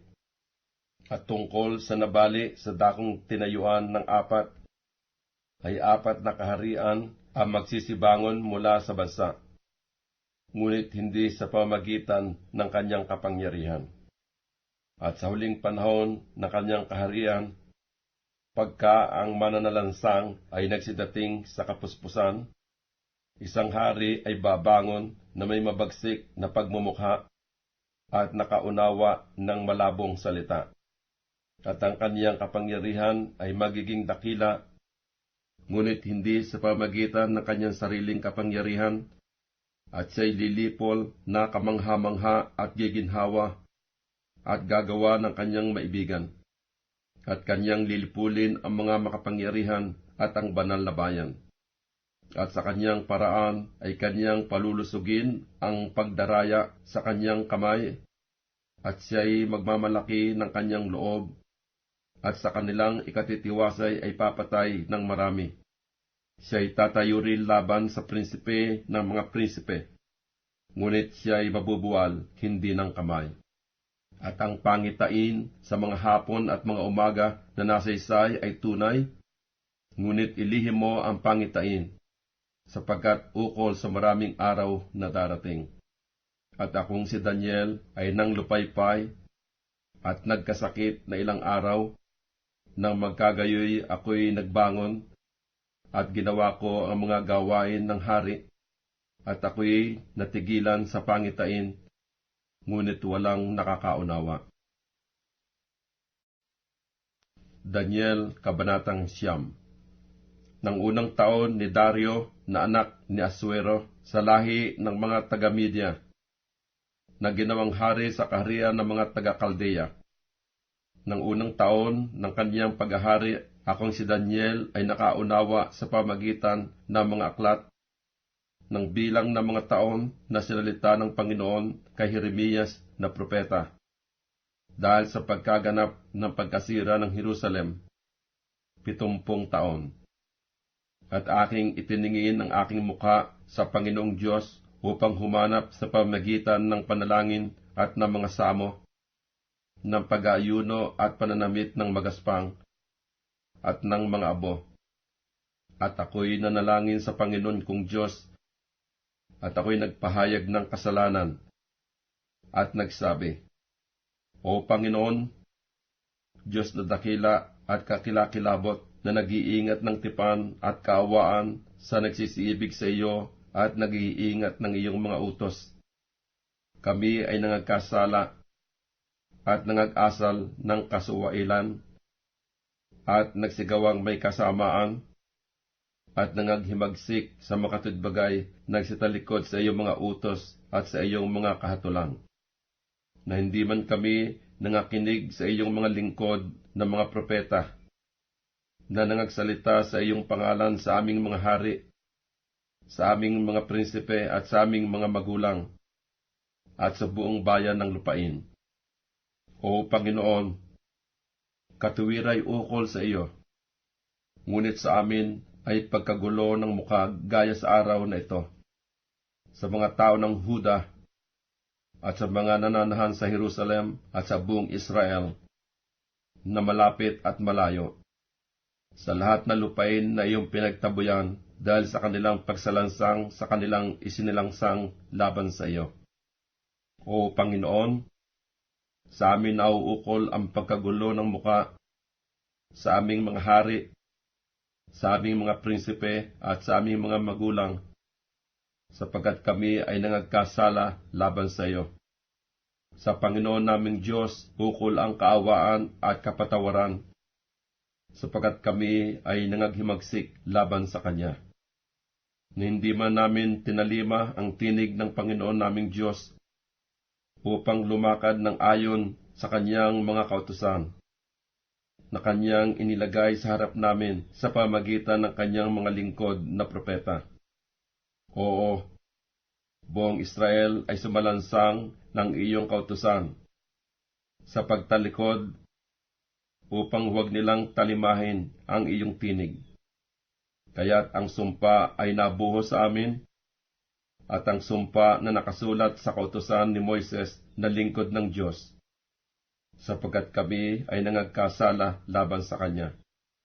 At Kanyang pinagtibay ang Kanyang mga salita na Kanyang sinalita laban sa amin, at laban sa aming mga hukom na nagsihatol sa amin sa pagbabagsak sa amin ng malaking kasamaan. Sapagkat sa silong ng buong langit ay hindi ginawa ang gaya ng ginawa sa Jerusalem. Kung ano ang nasusulat sa kautusan ni Moises, lahat ng kasamaang ito'y nagsidating sa amin. Gayon may hindi namin idinalangin ang biyaya ng Panginoon naming Diyos, upang aming talikuran ang aming mga kasamaan at gunitain ang iyong katotohanan. Kaya't iniingatan ng Panginoon ang kasamaan at ibinagsak sa amin, sapagkat ang Panginoon naming Diyos ay matuwid sa lahat ng Kanyang mga gawa na Kanyang ginagawa, at hindi namin dininig ang Kanyang tinig. At ngayon, O Panginoon naming Diyos, na naglabas ng iyong bayan mula sa lupain ng Ehipto sa pamagitan ng makapangyarihang kamay, at ikaw ay nabantog gaya sa araw nito, kami ay nangagkasala. Kami ay nagsigawa na may kasamaan. O Panginoon, ayon sa iyong buong katuwiran, isinasamo ko sa iyo na ang iyong galit at kapusukan ay mahiwalay sa iyong bayang Jerusalem, na iyong banal na bundok, sapagkat dahil sa aming mga kasalanan at dahil sa mga kasamaan ng aming mga magulang, ang Jerusalem at ang iyong bayan ay naging kakutyaan sa lahat na nangasa palibot namin. Kaya nga, O aming Diyos, iyong dinggin ang panalangin ng iyong lingkod at ang kanyang mga samo, at paliwanagin mo ang iyong muka sa iyong santuaryo na sira, alang-alang sa Panginoon. O Diyos ko, ikiling mo ang iyong tainga at iyong dinggin. Idilat mo ang iyong mga mata at masdan mo ang aming mga kasiraan, at ang bayan na tinatawag sa iyong pangalan, sapagkat hindi namin iniharap ang aming mga samo sa harap mo dahil sa aming mga katuwiran, kundi dahil sa iyong dakilang mga kaawaan. O Panginoon, dinggin mo. O Panginoon, patawarin mo. O Panginoon, iyong pakinggan at gawin. Huwag mong ipagpaliban, alang-alang sa iyong sarili. O Diyos ko, sapagkat ang iyong bayan at ang iyong mga tao ay tinatawag sa iyong pangalan. At samantalang ako'y nagsasalita at nananalangin, at nagpahayag ng aking kasalanan at ng kasalanan ng aking bayang Israel, at naghaharap ng aking samo sa harap ng Panginoon kong Diyos dahil sa banal na bundok ng aking Diyos. Oo, samantalang ako'y nagsasalita sa panalangin, ang lalaking si Gabriel, na aking nakita sa pangitain ng una, na pinalipad ng maliksi, hinipo ako sa panahon ng pag-aalay sa hapon. At kaniya akong tinuruan, at nakipagsalitaan sa akin at nagsabi, O Daniel, ako'y lumabas ngayon upang bigyan ka ng karunungan at kaunawaan. Sa pasimula ng iyong mga samo ay lumabas ang utos, at ako'y naparito upang saysayin sa iyo, sapagkat ikaw ay totoong minahal, kaya't gunitain mo ang bagay at unawain mo ang pangitain. 70 linggo ang ipinasya sa iyong mga tao at sa iyong banal na bayan, upang tapusin ang pagsalansang at upang wakasan ang pagkakasala, at upang linisin sa kasamaan, at upang dalhan ng walang hanggang katwiran, at upang tatakan ang pangitain at ang panguhula, at upang pahiran ang kabanal-banalan. Iyong ang talastasin at bulayin na mula sa paglabas ng utos na isauli at itayo ang Jerusalem sa pinahiran na prinsipe. Magiging 7 sanglinggo at 62 sanglinggo. Ito'y matatayo uli na may lansangan at kuta sa makatwidbagay sa mga panahong mabagabag.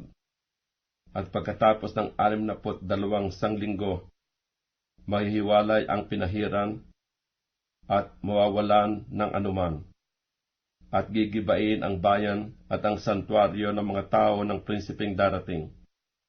At ang wakas niyaon ay sa pamagitan ng bahak, at hanggang sa wakas ay magkakaroon ng digma.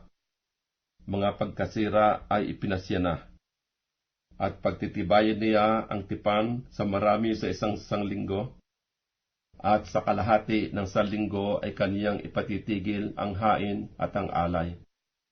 At sa pakpak ng mga kasuklam-suklam ay paroroon ng isang maninira, at hanggang sa wakas, at pagkapasya ay mabubuhos ang puot sa maninira. Daniel, Kabanatang 10. Nang 3 taon ni Ciro na hari sa Persya, ay nahayag ang isang bagay kay Daniel na ang pangalay Belsasar.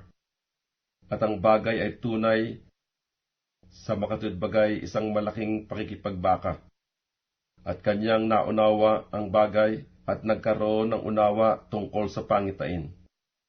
Na mga araw na yaoy, akong si Daniel ay nanangis na 3 buong sanglinggo. Hindi ako kumain ng masarap na tinapay, ni pumasok man ang karne ni alak man sa aking bibig. Ni naglangis man ako hanggang sa natapos ang 3 buong sanglinggo. At nang 24 na araw ng unang buwan, palibasay ako'y nasa tabi ng malaking ilog na siyang Hiddekel.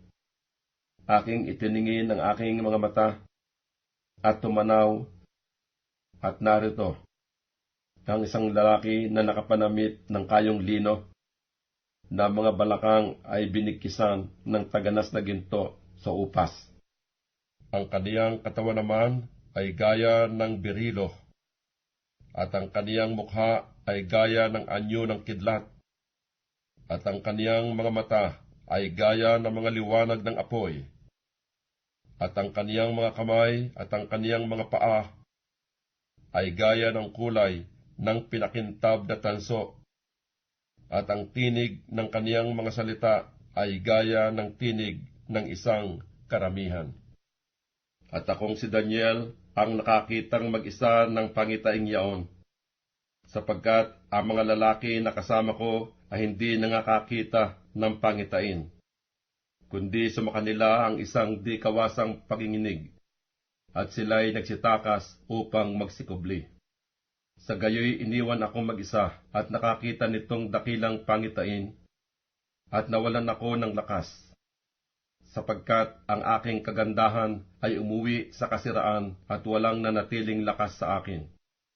Gayunmay narinig ko ang tinig ng kanyang mga salita, at nang aking marinig ang tinig ng kanyang mga salita, ako nga'y nagpiling sa isang mahimbing na pagkakatulog, ng aking muka ay pasubsob. At narito, isang kamay ay humipo sa akin, na nagtayo sa akin sa aking mga tuhod at sa mga palad ng aking mga kamay.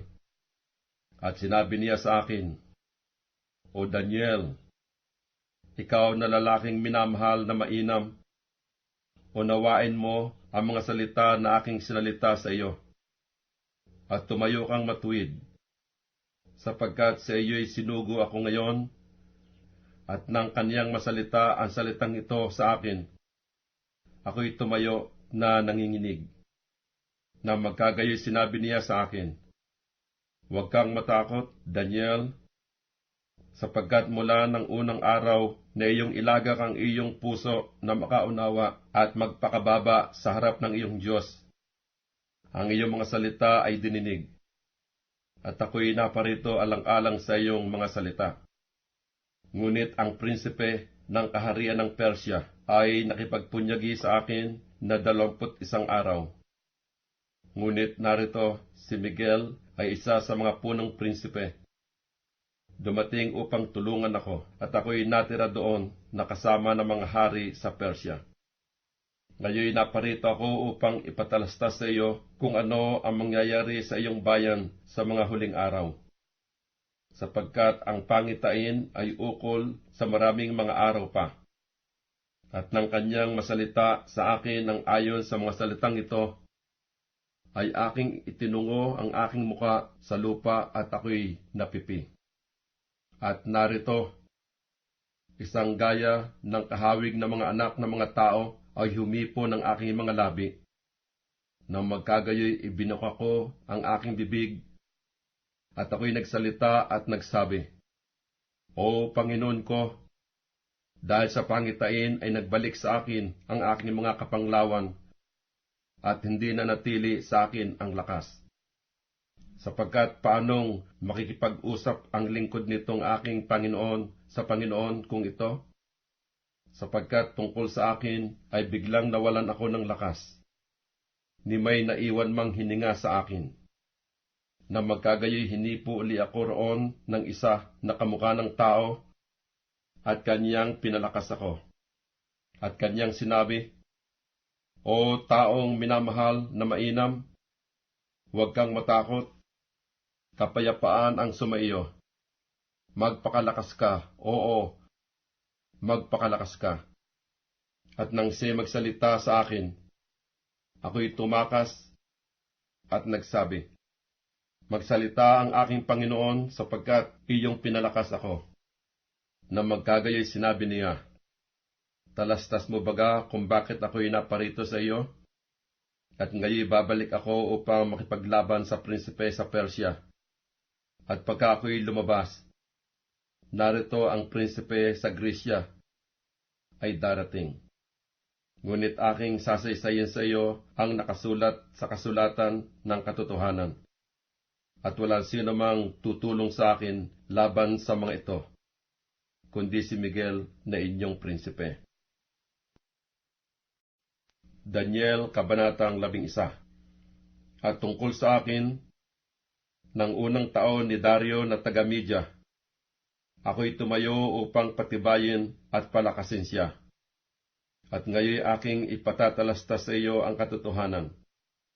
Narito, tatayo pa ang 3 hari sa Persya, at ang ika-4 ay magiging totoong mayaman kaysa kanilang lahat, at pagka siya'y lumakas sa kanyang mga yaman, ay kanyang kikilusin ang lahat laban sa kaharian ng Grisya.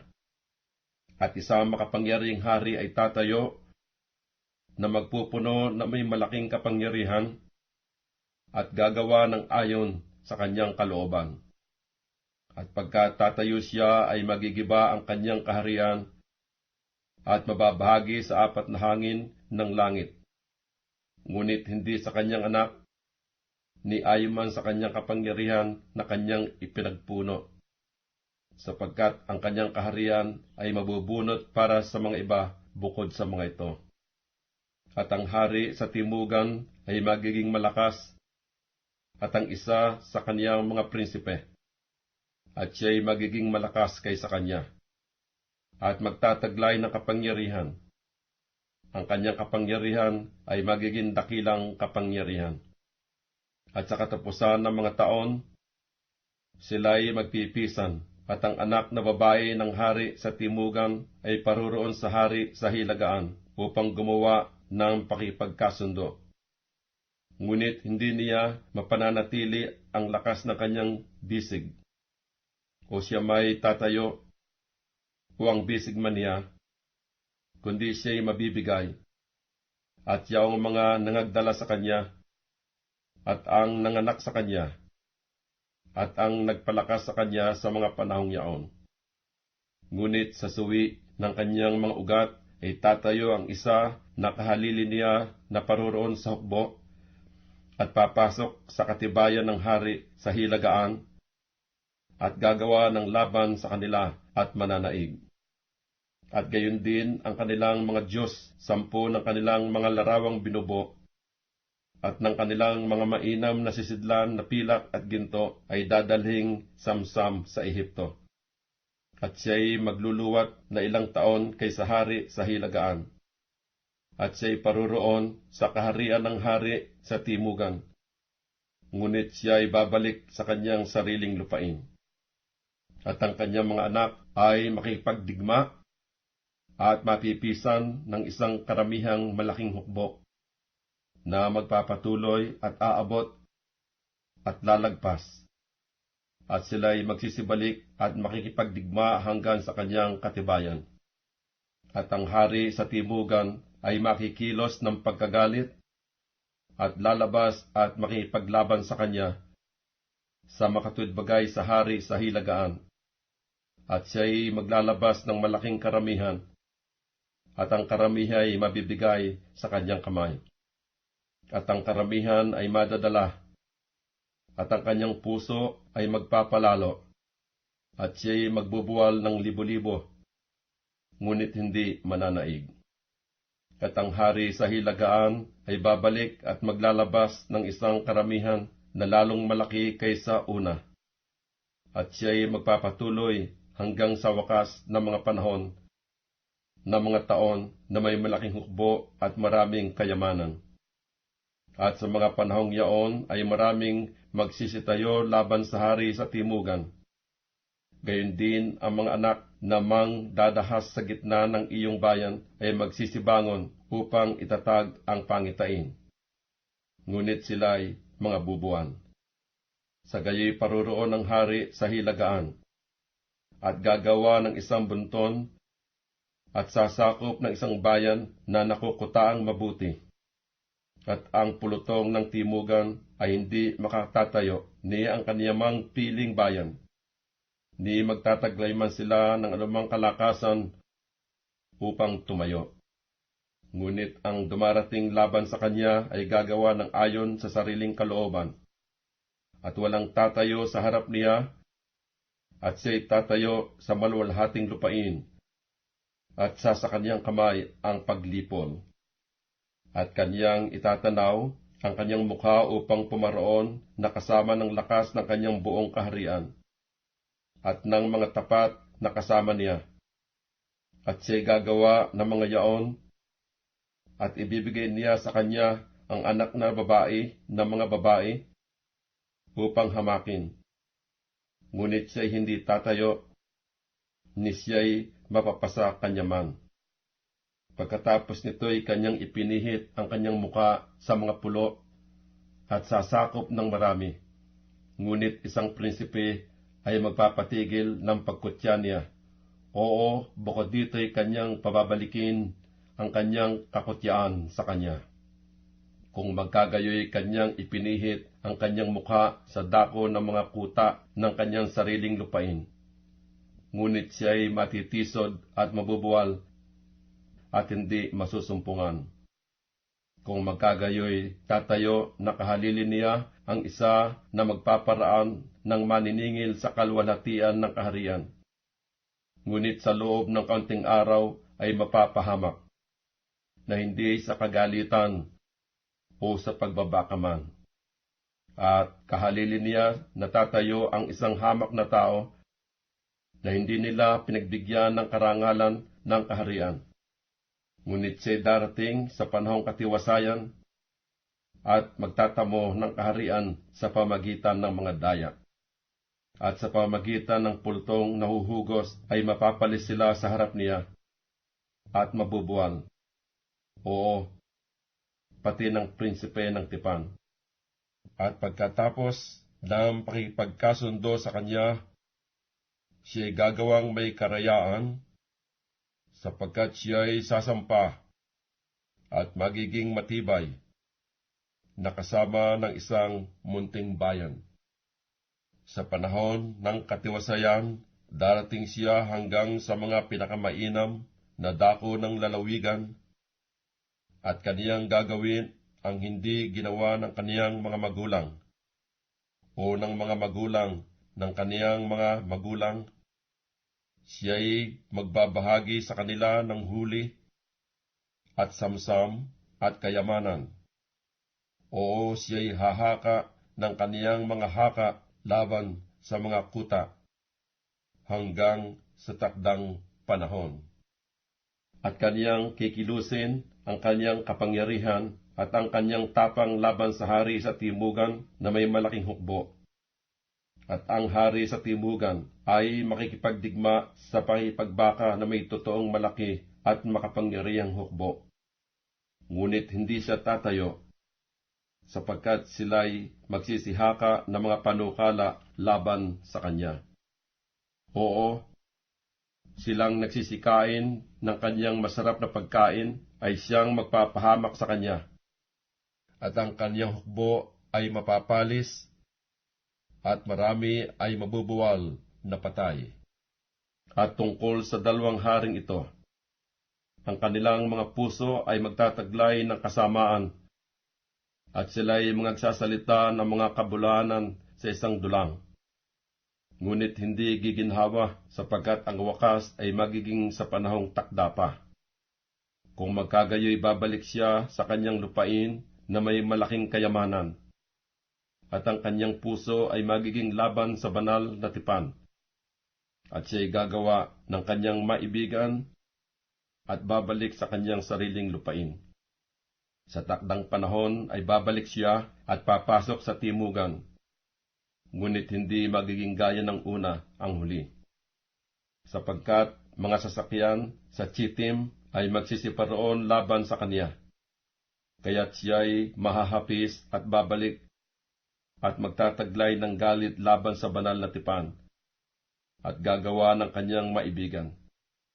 Siya nga'y babalik at lilingapin yaong nangagpabaya ng banal na tipan, at mga pulutong ay magsisitayo sa kanyang bahagi, at kanilang lalapastanganin ang santuaryo, sa makatwidbagay ang kuta, at aalisin ang palaging handog na susunugin, at kanilang ilalagay ang kasuklam-suklam na naninira. At ang gayon na gumagawa na may kasamaan laban sa tipan, ay mahihikayat niya sa pamagitan ng mga daya. Ngunit ang bayan na nakakakilala ng kanilang Diyos ay magiging matibay at gagawa ng kabayanihan. At silang marunong sa bayan ay magtuturo sa marami. Gayon may mga bubuwal sila sa pamagitan ng tabak at ng liyab, ng pagkabihag at ng samsam na maraming araw. Pagka nga sila'y mga bubuwal, sila'y tutulungan ng kaunting tulong, ngunit marami ay magsisipisan sa kanila na may mga daya. At ang ilan sa kanila na pantas ay mga bubuwal upang dalisayin sila, at linisin at paputiin hanggang sa panahon ng kawakasan, sapagkat ukol sa panahon pang takda, at ang hari ay gagawa ng ayon sa kanyang kalooban, at siya ay magmamalaki at magpapakataas ng higit kaysa bawat Diyos, at magsasalita ng mga kagilagilalas na bagay laban sa Diyos ng mga Diyos, at siya giginhawa hanggang sa ang galit ay maganap, sapagkat ang ipinasya ay gagawin. Wawaling bahala niya ang mga Diyos ng kanyang mga magulang, o ang nasaman sa mga babae, o pakukundanganan man ang sinumang Diyos, sapagkat siya'y magmamalaki sa lahat. Kundi bilang kahalili ay pararangalan niya ang Diyos ng mga katibayan, at isang Diyos na hindi nakikilala ng kanyang mga magulang ay kanyang pararangalan ng ginto, at pilak, at ng mga mahalagang bato, at ng mga maligayang bagay. At siya'y magbabagsak ng mga matibay na kuta sa tulong ng ibang Diyos. Sino mang kumilala sa kanya, mananagana sa kalwalatian, at pagpupunuin niya sila sa marami, at kaniyang bahabahagihin ang lupa sa halaga. At sa panahon ng kawakasan ay makipagkaalit sa kanya ang hari sa timugan, at ang hari sa hilagaan ay paruroon laban sa kanya, naggaya ng isang ipo-ipo na may mga karo, at may mga ngabayo, at may maraming sasakyan. at kaniyang papasukin ang mga lupain at aabot at lalagpas. Siya'y papasok din naman sa maluwalhating lupain, at maraming lupain ay mababagsak. Ngunit ang mga ito ay mga liligtas mula sa kanyang kamay. Ang Edom at ang Moab at ang puno ng mga anak ni Amon. Kanyang iuunat din naman ang kanyang kamay sa mga lupain, at ang lupain ng Ehipto ay hindi makatatakas. Ngunit siya'y magtataglay ng kapangyarihan sa mga kayamanang ginto at pilak, at sa lahat na mahalagang bagay sa Ehipto. At ang mga taga-Libya at ang mga taga-Ethiopia ay susunod sa kanyang mga hakbang. Ngunit mga balita na mula sa silanganan at mula sa hilagaan ay babagabag sa kanya. At siya'y lalabas na may malaking kapusukan upang gumiba at lumipol sa marami. At kanyang itatayo ang mga tolda ng kanyang palasyo sa pagitan ng dagat at ng maluwalhating banal na bundok. Gayon may darating siya sa kanyang wakas, at walang tutulong sa kanya. Daniel, Kabanatang 12. At sa panahong yaon ay tatayo si Miguel na dakilang prinsipe na tumatayo sa ikabubuti ng mga anak ng iyong bayan. At magkakaroon ng panahon ng kabagabagan na hindi nangyari kailanman mula nang magkaroon ng bansa hanggang sa panahong yaon. At sa panahong yaon ay maliligtas ang iyong bayan, bawat isa na masusumpungan na nakasulat sa aklat. At marami sa kanila na nangatutulog sa alabok ng lupa ay mga gigising, ang iba'y sa walang hanggang buhay, at ang iba'y sa kahiyan at sa walang hanggang pagkapahamak. At silang pantas ay sisilang na parang ningning ng langit. At silang mga babalik ng marami sa katuwiran ay parang mga bituin magpakailanman. Ngunit ikaw, o Daniel, isara mo ang mga salita at tatakan mo ang aklat hanggang sa panahon ng kawakasan. Marami ang tatakbo ng parot parito, at ang kaalaman ay lalago. Na magkagayo akong si Daniel ay tumingin, at narito, nakatayo ang ibang dalawa, ang isa'y sa dakong ito ng pangpang ng ilog, at ang isa'y sa kabilang pangpang ng ilog sa dakong yaon. At ang isa'y nagsalita sa lalaking nabibihisan ng kayong lino na nasa ibabaw ng tubig ng ilog. Hanggang kailan mangyayari ang wakas ng mga kababalaghang ito? At aking napakinggan ang lalaking nakapanamit ng kayong lino, na nasa ibabaw ng tubig ng ilog, ng kanyang itaas ang kanyang kanan at kanyang kaliwang kamay sa langit, at sumumpa sa pamagitan ng nabubuhay magpakilanman na magiging sa isang panahon, mga panahon, at kalahati na isang panahon, at pagka kanilang natapos na papagputol-putol ang kapangyarihan ng banal na bayan, ang lahat na bagay na ito ay matatapos. At aking narinig, ngunit di ko naunawa. Nang magkagayoy sinabi ko, O Panginoon ko, ano ang magiging wakas ng mga bagay na ito? At sinabi niya, Yumaong ka ng iyong lakad, Daniel, sapagkat ang mga salita ay nasarhan at natatakan hanggang sa panahon ng kawakasan. Marami ang magpapakalinis at magpapakaputi at magpapakadalisay. Ngunit ang masasama ay gagawa na may kasamaan, at wala sa masasama na makakaunawa. Ngunit silang pantas ay mga kauunawa. At mula sa panahon na ang palaging handog na susunugin ay aalisin at matatayo ang kasuklam-suklam na naninira, ay magkakaroon ng 1,270 araw. Mapalad siyang naghihintay at datnin ng 1,335 araw. Ngunit yumaon ka ng iyong lakad hanggang sa ang wakas ay mangyari, sapagkat ikaw ay magpapahinga at tatayo sa iyong kapalaran sa wakas ng mga araw.